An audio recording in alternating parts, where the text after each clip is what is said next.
Baik, kembali kita di segmen yang kedua. Selepas kita dah melegakan tekak kita, selepas Mandip pun dah cakap panjang tadi. Saya tengok Mandip dah dahaga, tapi dia banyak cakap panjang, dia tak boleh nak capai akhir dia. Buang lah letak gelas jauh. Okay, sekarang adalah musim demam World Cup macam kita kata tadi kan. Dalam masa yang sama, selain demam World Cup, kita ada satu demam yang baru. Apa dia bang? Kita ada demam pilihan raya negeri. Exactly. Sebab kita tengok di Johor dah bubar. Kerajaan negeri Johor dah bubar. Negeri Sembilan Ya, Negeri Negeri Sembilan baru bubar. baru bubar. Dan sebelum ni kita ada Sabah. Sabah. Sabah. Saya rasa demam tu belum habis lagi dan kita dilanda lagi dengan dua negeri. Kemungkinan boleh jadi tiga, kita tidak tahu. Apa negeri apa tu mungkin? Mungkin Melaka, Melaka. kita tidak tahu. Perlis pun mungkin juga. Perlis. Mungkin juga, kita tidak tahu. Mungkin Betul. kita akan bincangkan sedikit. Okay, so soalannya Mandip adalah dulu Mandip adalah seorang yang aktif di atas jalan raya. Aktivis, pernah masuk lock up dan sebagainya. Dan sekarang Mandip beralih dari aktivism di atas jalan raya, beralih masuk ke dalam parti politik. So ada dua cabang soalan. Pertama, kenapa Mandip change the direction? Itu pertama. Dan yang kedua, kenapa DAP? Kenapa bukan parti lain? Saya rasa change direction atau tidak tu kebiasaan juga aktivis masuk parti politik. Dan saya sebenarnya 2018 ketika saya selepas 9 hari bulan Mei, selepas saya meletak jawatan dalam Bersih, saya menjadi pegawai tugas-tugas khas kepada YB Gobin. Masa tu saya tak masuk parti pun lagi. Saya hanya masuk DAP pada tahun 2021, Oh, baru lagi. Baru lagi. iaitu selepas Sheraton Move, selepas kita dah balik dari pembangkang. Kemudian baru saya masuk parti politik pada tahun 2020.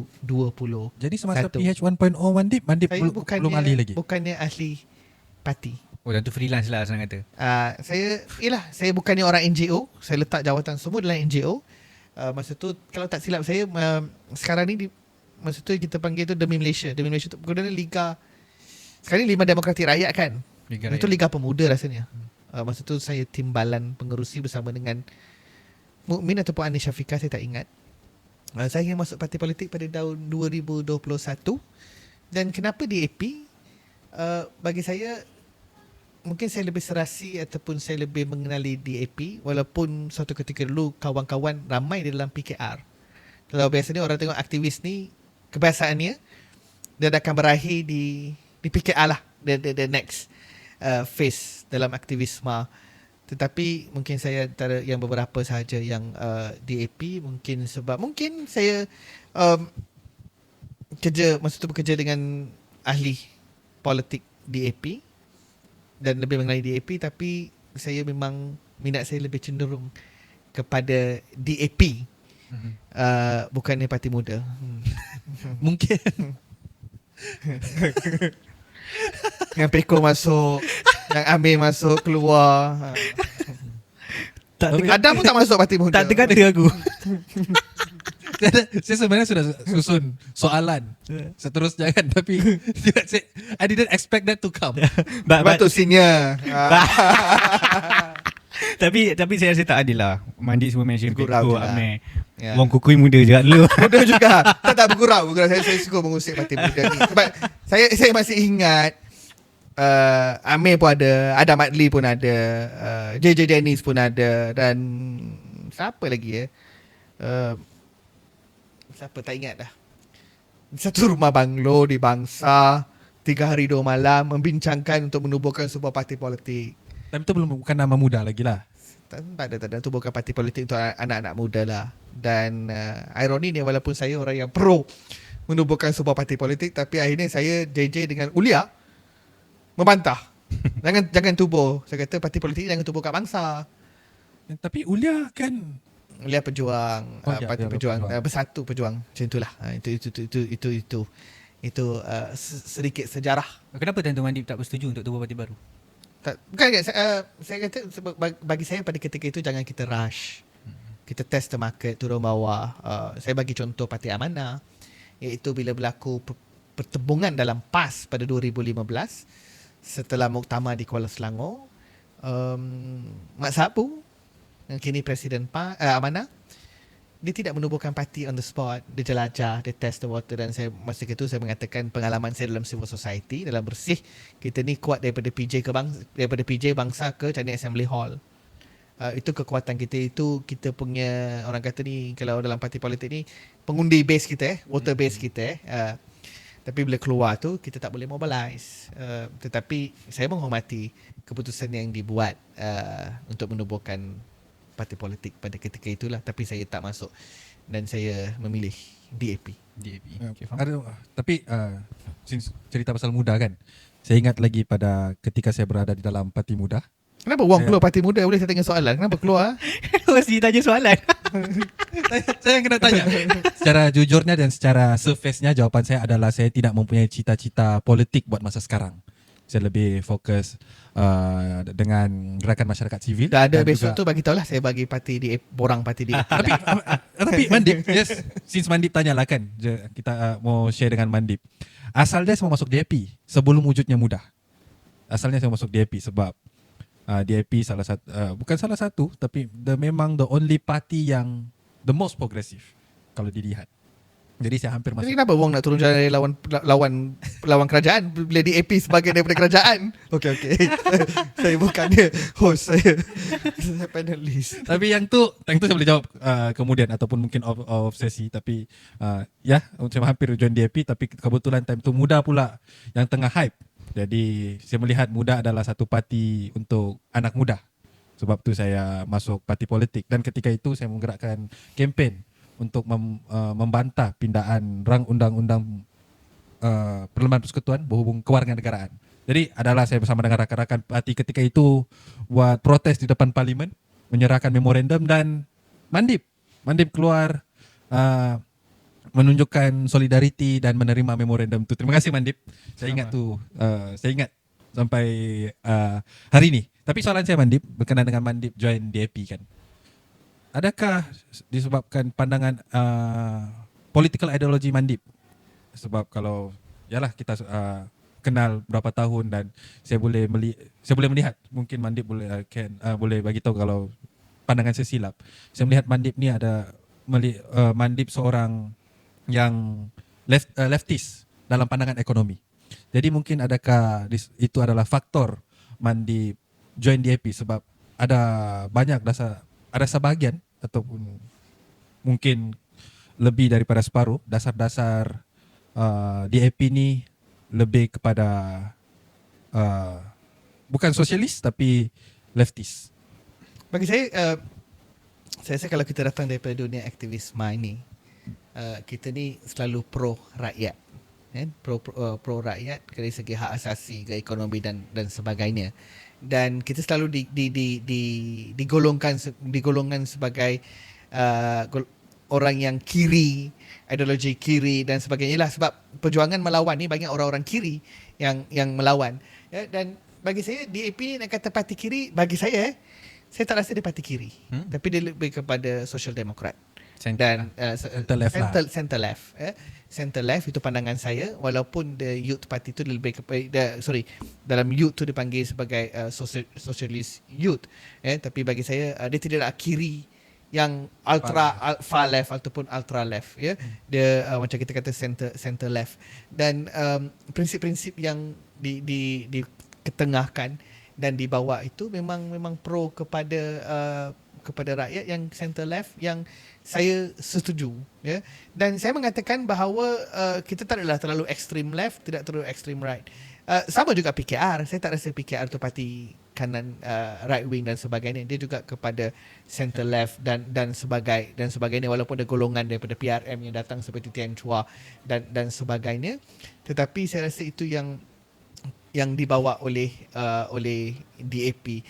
Nak kata saya ni terlalu kiri, saya rasa tak juga, sebab saya tak boleh kata saya ni terlalu sosialis. Tapi kita ni mungkin sebab kita ni membesar dengan dengan Hishamuddin Rais, mungkin tidak terpengaruh, tapi the values that Hisham Rais yang telah mengajar kita, yang duduk di bangsa itu, dan kita memahami, dan sebab itu kita pro kepada sama ada ekonomi ataupun policy ataupun apa saja yang lebih kepada center left. Faham? Okey, Mandip, berbalik semula kepada PRU, Pilihan Raya Negeri. Macam kita tengok sekarang, di Malaysia dah berubah dia punya orang yang memerintah atau parti yang memerintah. Macam dulu 60 tahun BN yang memerintah, right? Dan sekarang beralih kepada coalition. Ada PH, ada banyak parti lah kan, ada PKR, DAP dan sebagainya. Tapi dalam masa yang sama juga, menuju ke PRN ni mungkin ada gabungan-gabungan parti baru, mungkin parti yang sama dikekalkan dan sebagainya. So apakah stand DAP? Saya rasa apa yang telah berlaku selepas 9 hari bulan Mei 2018 ialah berakhirnya era one party system di Malaysia. Bermulanya era baru two party system. Ya, tidak ada, bukan hanya single party. Saya tak rasa single coalition pun boleh memerintah Malaysia, kecuali yang ada betul-betul single coalition ni di Sarawak sekarang. GPS, the single coalition yang memerintah. Ya, walaupun ada gabungan parti dalam tu, tapi dia hanya satu gabungan yang terlalu besar. Dia ada 80 daripada 82 kursi DUN. Ya, tapi saya rasa kita lebih kepada kalau Peko kita boleh bincang di Semenanjung. Dan tidak ada single coalition, single party tu lupakan, single coalition pun tidak akan ada. Kita lihat berapa banyak coalition kita ada sekarang selepas 9 hari bulan Mei. Pakatan Harapan, PN, Perikatan Nasional, Barisan Nasional. Barisan Nasional, dan juga jangan lupa ada satu yang sekejap timbul, sekejap tenggelam, sekejap timbul, sekejap naik, iaitu Muafakat Nasional. Sekarang ni ada cakap-cakap kononnya hidup balik. Dan juga ada satu lagi apa, IPR ke apa, yang ada muda, ada pejuang, ada bersatu. Dah ada coalition baru lah. Saya tak tahu lah coalition ke apa. Dua bukan coalition lah, yang Muhyiddin Yassin dia mau buat satu semua pembangkang yang parti yang bukan bersama kerajaan dalam satu payung yang besar. Betul. Tapi yang saya rasa tu Mandip dia macam hangat-hangat tai ayam lah. Ya, so 3 coalition yang besar adalah di Semenanjung, iaitu Pakatan Harapan, Barisan Nasional PN, dan juga Perikatan Nasional yang hari ini yang bertempur untuk kuasa. Apa yang berlaku inilah berlaku selepas 9 hari bulan Mei. Perikatan Nasional hanya lahir selepas berlakunya Sheraton Move. Yes. Ya, Sheraton Move maksud tu naik Perikatan Nasional, dan kemudian kita tengok 19 November 2022 berlaku pertempuran, sebenarnya berlaku di Johor dulu berlaku di PRN Johor 2021, iaitu PH versus PN versus BN. Itu yang berlaku perpecahan antara Perikatan dan Barisan Nasional. Kemudian kita 19 hari bulan 19 bulan November 2022 three corner fight, iaitu Perikatan Nasional, Barisan Nasional dan Pakatan Harapan. Pakatan Harapan ketika itu Electoral Pact bersama dengan Muda. Yes. Yeah. Saya tak ingat. Maybe berlaku Electoral Pact di maybe parlimen, beberapa kursi parlimen. Ya, betul. PH Plus dan sebagainya. Dan ini adalah akan berlaku kesinam, akan berterusan. Tidak ada apa yang akan berlaku di Malaysia menjelang sekarang ni kita masuk PRU 16 coalition after election. Itu jelas Bagi saya yang melihat, yang memerhati politik dengan sangat dekat, melihat kepada data, saya tidak rasa mana-mana koalisi akan mendapat direct kemenangan mutlak. Sebab Malaysia telah, bagi saya, ialah, mungkin orang akan kata bahawa akan berlaku ketidakstabilan politik dan sebagainya, benar dan juga tidak benar. Hari ini kita melihat, siapa pernah terfikir bahawa Pakatan Harapan akan bekerjasama dengan Barisan Nasional? Betul. Saya sendiri tak pernah terfikir. Setuju. Ya. Siapa pernah terfikir bahawa UMNO dan DAP akan ada dalam satu meja besar bulat tingkat 4 di tingkat 4 atau tingkat 5 di PMO untuk mesyuarat kabinet duduk sekali. Ya, untuk govern semua ahli kabinet untuk govern the country. Kita tak pernah terfikir perkara ini berlaku, dan sebenarnya setiap parti politik di Malaysia ni dari kerajaan dah. Kecuali Muda lah. Muda Syed Saddiq lah. Tapi kalau katakan Syed Saddiq ni bersatu dulu kan, sudah pernah menjadi, ada wakil lah kiranya. Pernah duduk dalam KBS. Pernah dari kerajaan. Dalam, Sorry, mungkin PSM yang belum.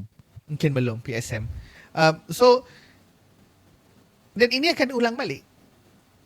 PRU 16 kemungkinan kalau berlaku 3 penjuru lagi, saya percaya dan saya rasa mungkin 3 penjuru. Kita lihat apa yang akan berlaku di Johor dalam masa sebulan ini. Apabila rakyat keluar mengundi, kita akan melihat bahawa parti-parti di dalam kerajaan bertembung sama sendiri. Sebab Johor jelas, UMNO Johor mengatakan akan bertanding 56 kursi. PH sangat jelas akan bertanding 36 kursi di Negeri Sembilan. So, DAP masih kekal dalam PH lah.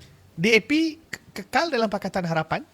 Tapi sorry Mandip, macam yang Mandip sebut tadi, ialah semua sudah pernah merasai berada dalam kerajaan dan sekarang kita sudah boleh melihat yang PH bersama dengan musuh tradisi UMNO Barisan Nasional di dalam satu meja bulat besar untuk membincangkan Untuk mentadbir dasar-dasar negara. Untuk tadbir negara. Tapi kalau kita lihat di Johor, Menteri Besar Johor dalam ucapan beliau baru-baru ini mengatakan tidak akan duduk bersama dengan PH, especially DAP.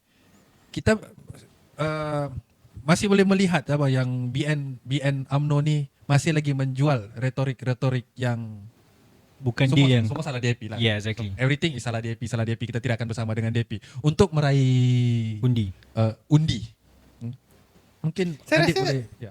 Yalah, saya pun respon malam tadi kepada apa yang dikatakan oleh Yang Amat Berhormat Dato' On Hafiz tentang tidak akan duduk semeja dengan DAP. Sebenarnya saya rasa mungkin dia ni cetek pemikiran.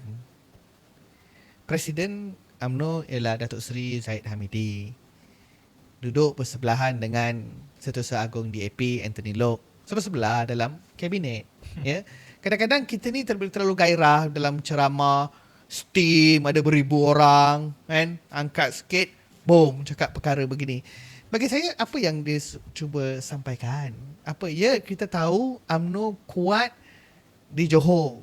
Kita tahu bahawa UMNO memerintah Johor pada 2021 tu bersendirian. Tidak ada kerajaan madani di Johor, semuanya diperintah UMNO. Tapi suka juga saya memperingatkan kepada kawan-kawan ataupun parti UMNO bahawa jangan lupa Johor pun pernah jatuh, Barisan Nasional pernah jatuh di Johor, UMNO pernah hilang kuasa di Johor. Berpolitik itu, saya rasa zaman untuk retorik politik, mainkan isu perkauman semua itu, keluarlah daripada itu. Berhujahlah dengan fakta, tunjuk polisi. Kalau kamu kuat, kamu memang bagus, ya DAP takkan menang, kosong. Tapi apa yang sampai bila kita nak mainkan isu ni DAP ni DAP. Rakyat dah boring dah. Perkara ni pengundi, saya mengatakan bahawa jangan pandang rendah kepada pengundi. Hari ni informasi bukannya rakyat menunggu untuk surat khabar pada esok hari. Informasi hanya di jari. Ambil handphone, pinta, semua informasi ada di situ. Rakyat boleh menilai. Rakyat tahu nak pilih siapa dan sebagainya. Berhujahlah dengan polisi. Tunjukkan bagaimana kamu boleh perintah dengan, ada di AP, pedulilah. Hantarlah. Kan? Tapi gunalah cara yang professionalism dalam tolak. Kita nak idea. Kita nak tahu, rakyat pengundi Johor nak tahu bagaimana you akan perintah. Idea you akan ni, bukannya hanya dengan retorik menyerang sebuah parti politik. Dah 60 tahun dah parti politik DAP ni. DAP bertanding 17 kursi je, yang seperti katakan oleh saudara Anthony Loke semalam. Tak kena di kerajaan 17, ada 56 kursi. Di Johor.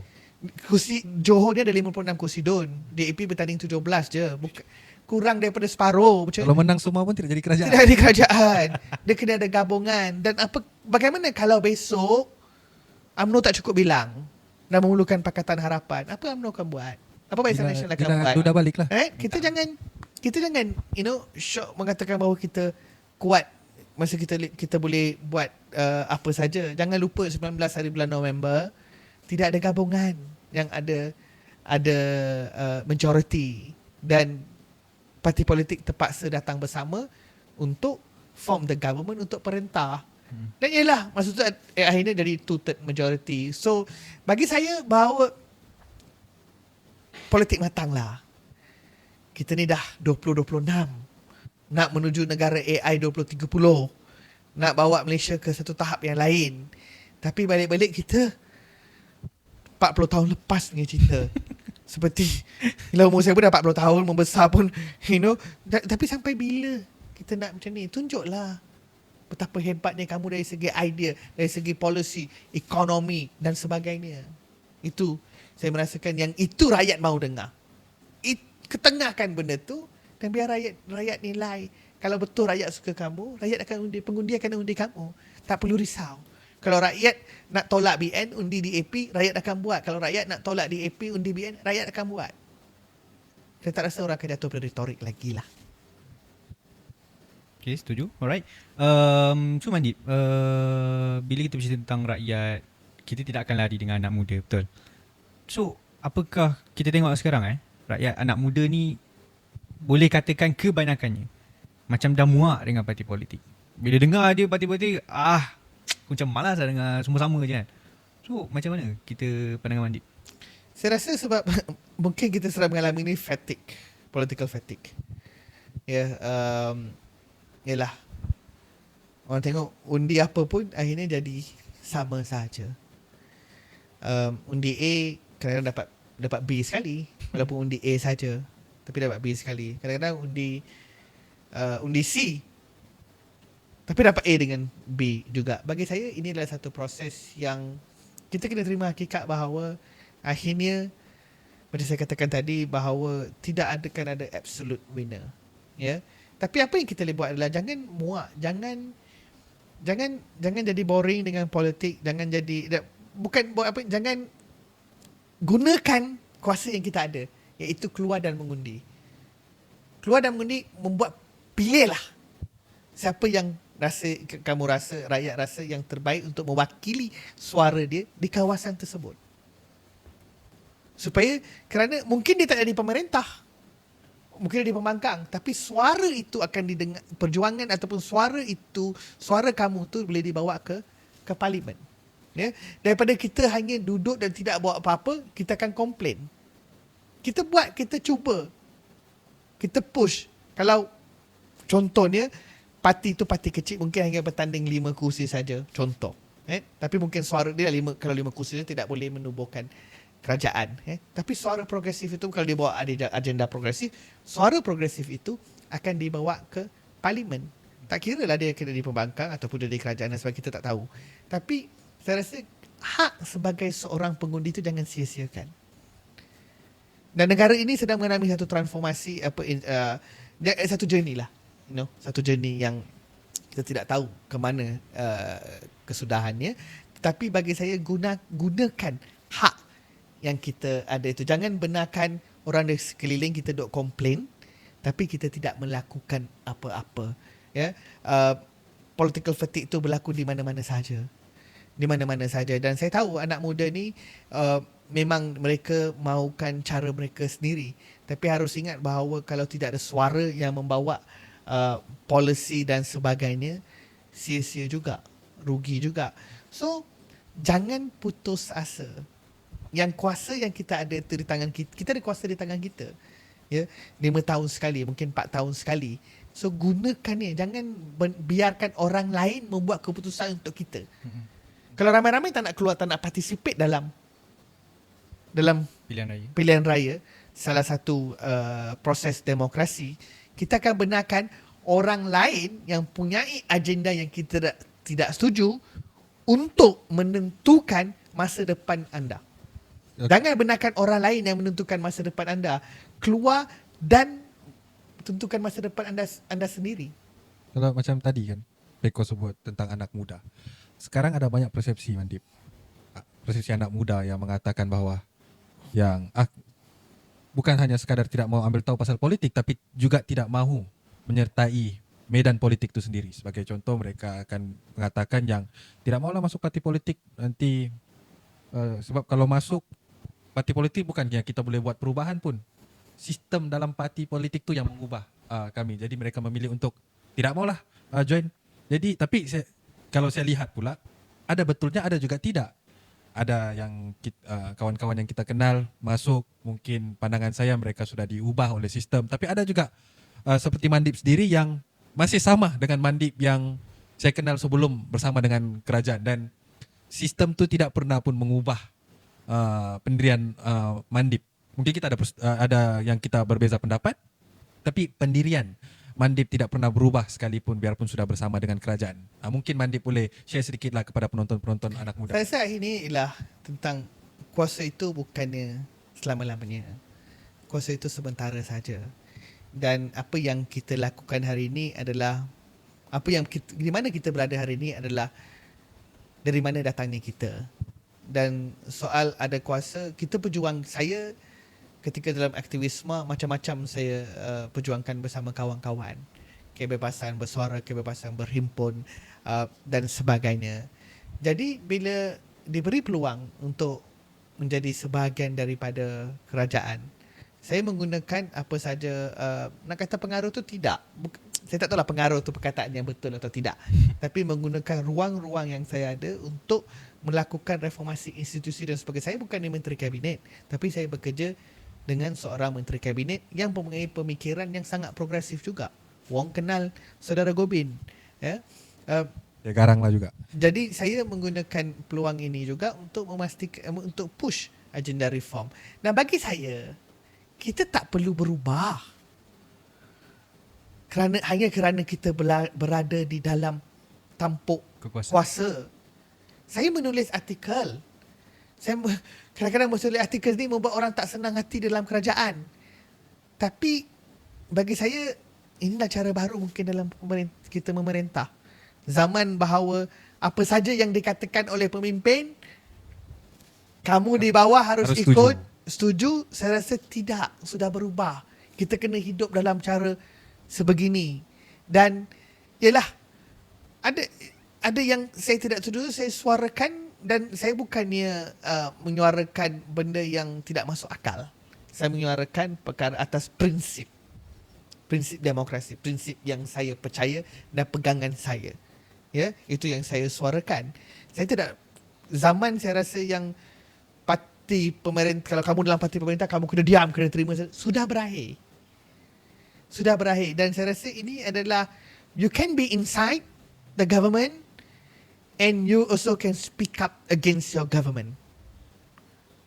Saya percaya kepada prinsip itu. Dan bukannya semua saya tak setuju. Yang saya tak setuju, saya suarakan. Dan saya rasa inilah normalisasi yang baru yang kita harus pegang dan percaya. Bukan saya seorang saja, macam orang katakan. Ramai kawan-kawan dalam kerajaan yang saya rasa seperti saya juga. Pendirian kami tidak berubah. Ya, saya konsisten pertahankan hak berhimpun. Walaupun yang turun itu melawan kerajaan yang saya sebahagian daripada itu. Saya pertahankan hak berhimpun. Walaupun saya mungkin tak setuju dengan alasan ataupun apa saja yang turun, tapi bagi saya itulah meraihkan demokrasi. Dan saya juga suka untuk saya ingatkan bahawa kita boleh ada kuasa, tapi kita jangan lupa kepada perjuangan. Kita berada di situ, saya berada di apa saja yang saya ada jawatan hari ini adalah kerana perjuangan yang kita datang. Dari mana saya datang? Dari mana saya memulakan aktivisme saya? Saya mungkin dapat peluang ini kerana ialah atas apa yang saya telah melakukan. Dan saya ingat seorang sahabat yang telah pergi, Cito Gascon, mantan, dia telah meninggal dunia. Dia ialah pengerusi human rights, macam Suakam di Filipina, mengatakan bila berlaku perubahan kerajaan suatu hari nanti, civil society ataupun kamu, sebahagian daripada kamu tu, jangan malu untuk berada di dalam kerajaan, untuk melakukan perubahan di dalam kerajaan, dan jangan lupa prinsip kamu, jangan compromise. Betul, kadang-kadang kita ada yang kita give and take, tetapi asas prinsip kamu itu jangan gadaikan, dan saya tidak akan gadaikan. Mungkin sebab saya hanya seorang pegawai, tapi saya percaya kepada rakan-rakan yang ada di dalam kerajaan itu, mereka masih tegas, prinsip yang sama, prinsip dan sebagainya. Kita jangan kawan kita sebagai Adam Adli, saya yakin dan percaya bahawa dia cuba melakukan apa yang dia boleh sebagai seorang timbalan menteri, dan dia juga tidak lupa pada perjuangan yang walaupun dia ialah mungkin senang jadi target untuk dikritik, tapi kawan kita itu tidak. melupakan perjuangan beliau. Dia tak lupa bagaimana dia naik untuk berada di situ. Dan satu hari nanti kalau Peko, Wong atau siapa saja dapat peluang, jangan ada prinsip dalam pemikiran kita kalau if you join the government you're on the dark side. Tidak. Itu sudah habis. Bagi saya tidak timbul lagi you're on the dark side atau tidak.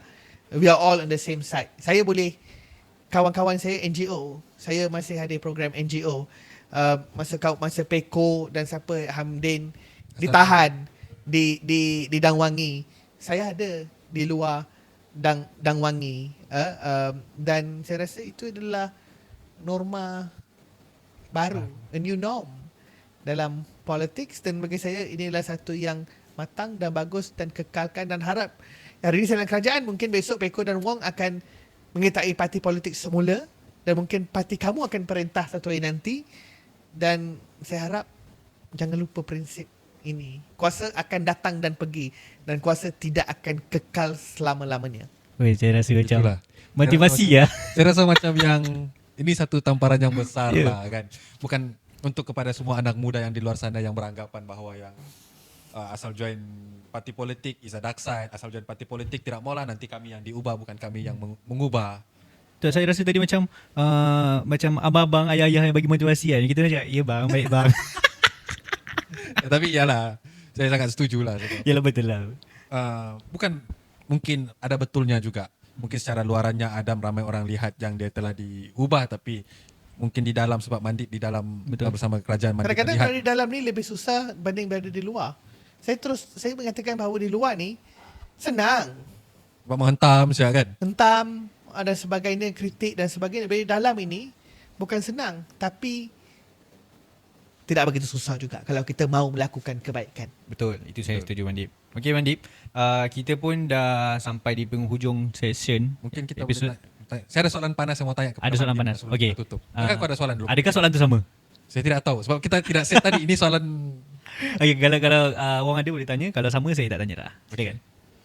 untuk sebelum kita wrap up lah ni kan Mandip dalam episod ni. Yalah, bila kita sudah melihat pilihan raya Johor akan datang dan juga bersama dengan Negeri Sembilan, kemungkinan Melaka. Dan kalau ketiga-tiga ni bubar, mungkin ada desakan yang kuat untuk membubarkan pusat. Dan jika berlakunya pilihan raya PRU 16 akan datang, adakah Mandip akan bertanding? Dan kalau Mandip bertanding, Wong nak Di saya mana bertanding ke? oh tidaklah saya tidak. Saya, Tak, Wong nak saya bertanding ke tak? Kalau tanya secara peribadi Mandip, of course kita perlu ramai pemimpin macam Mandip. Dan of course kena start somewhere lah.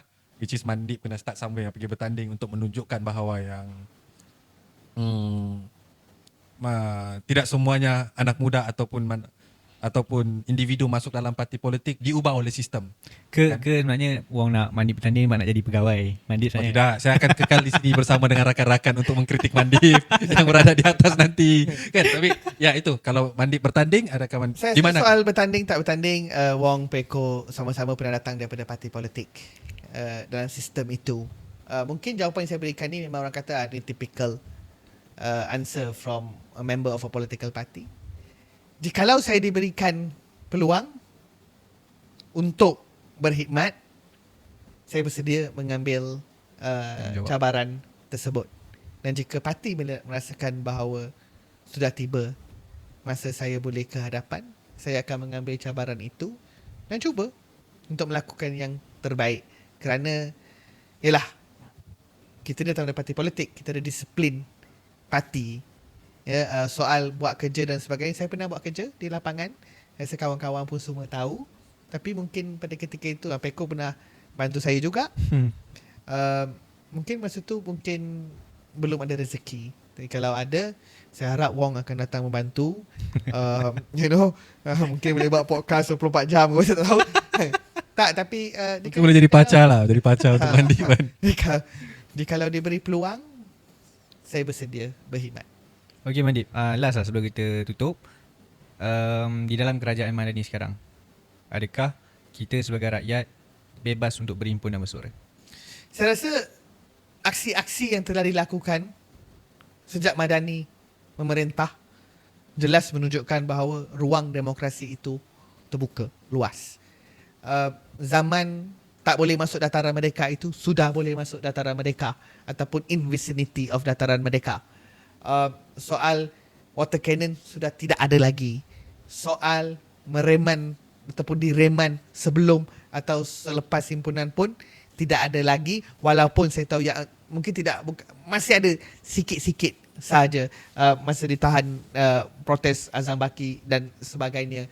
Tapi saya merasakan bahawa daripada mana kita bermula dulu dan di mana kita ada sekarang sudah jauh perubahan, dan saya rasa ruang demokrasi itu terbuka luas. Gunakanlah ruang demokrasi itu untuk menuntut atau melakukan perkara-perkara baik supaya reformasi institusi itu terus berjalan, dan kerajaan seringkali diingatkan dengan reformasi-reformasi institusi yang mungkin kami terlepas pandang. Bagi saya, kerajaan Madani yang diketuai oleh Pakatan Harapan adalah sebuah kerajaan yang reform, membawa agenda reform, dan saya rasa jelas bahawa ruang demokrasi untuk berhimpun itu sangat terbuka. Seperti yang apa yang saya katakan pada awal dia, iaitu apabila kamu menuntut untuk perkara-perkara tunjang-tunjang demokrasi dan sebagainya, bukan untuk memecah belahkan rakyat atas nama perkauman ataupun isu agama. Terbuka sangat luas, pro kepada Perhimpunan Aman, dan saya rasa Perdana Menteri sendiri pun banyak kali pernah keluar kenyataan membenarkan Perhimpunan Aman. Saya tengoklah kalau Wong boleh himpunkan 500,000 seperti kami himpunkan dulu. Janganlah himpun 500,000, kami okey, kami reform government. Itu kena banyak belajar dengan Mandip lah. Taklah, saya kawan-kawan rasa lah. bukan saya seorang. Mungkin saya berada di situ pada ketika the right time at the right place. Bukan saya seorang. Bersih ini bukan Maria Chin, bukannya Ambiga, bukannya Mandi, bukannya Adam, bukannya Amir, bukan. Kami hanya beberapa individu yang berada di situ membawa gelombang rakyat itu bersama untuk turun ke jalan. Kalau korang di Mandiri ada 5 orang saja tak cukup, tak boleh. Apa yang kamu buat, kamu ialah ejen perubahan, tapi kami dalam Pakatan Harapan, kami ejen perubahan. So okay. Alright, terima kasih Mandip. Okay, kasih. kita pun sudah capai di penghujung episod pada kali ini yang membicarakan tentang Akta Perhimpunan Aman dan pilihan raya yang akan datang. Terima kasih Mandip atas meluangkan masa anda. Terima kasih Wang, terima kasih Peko. Kalau kamu pengundi di Johor atau Negeri Sembilan, kalau korang Saya pengundi di Sabah. Sabah, Peko KL. Tapi anak-anak muda di Johor dan Negeri Sembilan, keluarlah mengundilah siapa saja. Tapi of course Pakatan Harapan okey saja untuk diundi. Okay. Kita Okay. tengok nanti. Rasa macam excited pula mau tengok Tengok apa PH menang di Johor dan Melaka, Negeri kita Sembilan. tengok lah macam mana dinamika pilihan raya di Johor dan juga di Negeri Sembilan. Sebab kemungkinan besar dua negeri ni, mungkin boleh jadi 3 negeri ni akan jadi kayu ukur kepada PRU yang akan datang. Ya atau tidak, tapi we can keep the discussion for another day. Alright, kita tengok nanti macam mana. Kita jumpa di lain episod dan lain hari. Sampai sini saja. Assalamualaikum dan sampai jumpa. Thank you.